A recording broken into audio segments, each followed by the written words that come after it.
I'm Rabbit, and I have received quite a lot of fantastic constructive feedback from those of you who watched my previous video on tips for growing out your curly hair to be long and healthy at the same time. Although a lot of you really liked the information in that video, you asked that I make a very concise, shortened version just so that I could really quickly breeze through some of my top 10, top 11 tips for you. So that is what I'm going to do for you today, and we will go ahead and get started in 3, 2, and 1.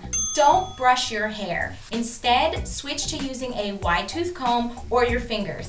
Although this will vary from individual to individual, don't shampoo your hair more than 3 times a week max. When detangling your hair, instead of pulling on the actual knots themselves, do your best to try separating the strands of hair so that you are pulling each individual strand out of the tangle as opposed to ripping at multiple strands of hair when you are just messing with the little ball itself. If you'd like to see how I actually detangle my hair, you can look at my hair care routine tutorial video, and I'll provide all the links to anything I reference in the description box below.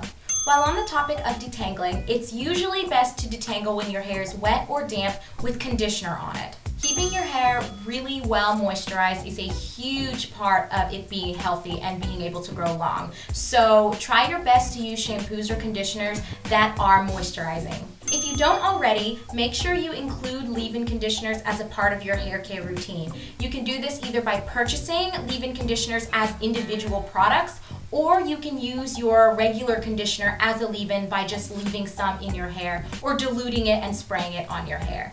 Try to include some sort of holding product in your hair care routine as well, and this can be either a gel or a mousse or a pomade, some sort of hair cream. Whatever actually will work better for your hair texture is more important than just trying to find any holding product. But in general, having something that holds the curls together and helps define them will keep your hair from frizzing, which in turn will keep it from tangling. This is something that I think a lot of people often overlook when giving advice or looking for advice, but when it comes to taking care of your hair and growing it out to be long and healthy, it really starts from within. So make sure you're taking care of your whole body by getting enough sleep, eating a healthy, nutritious diet, getting plenty of exercise, etc. Because your healthy hair is going to start from your roots and within, so just be mindful of that.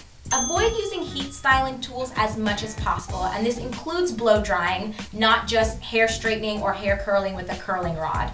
And the reason for this is because the more you're going to be exposing your hair to heat, the more damage it's going to accrue over time. So I'm not telling you that you can absolutely not use any type of heat styling tool, but I think it's best to limit it to maybe once or twice a week.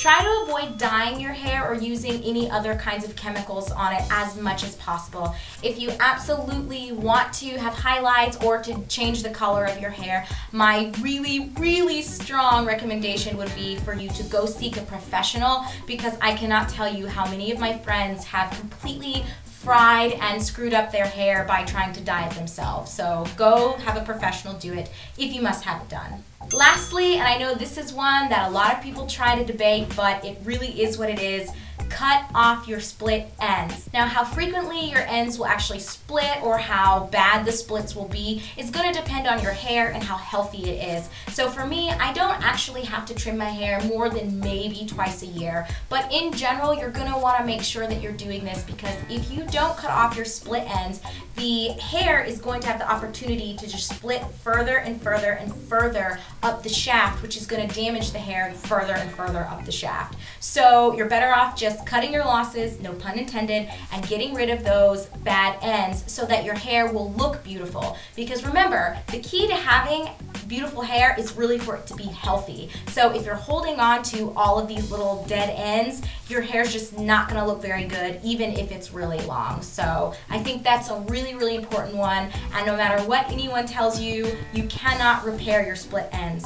You might be able to find a product to help seal them together, but it's only going to be temporary. So for long-term healthy hair, cut off your split ends. Alright guys, that's it from me. Hopefully I didn't forget anything, but if I did, I'm sure you have no problems with asking me by leaving a comment down below. So thank you so much for watching. I hope you guys are all doing great, and I'll talk to you later. Bye!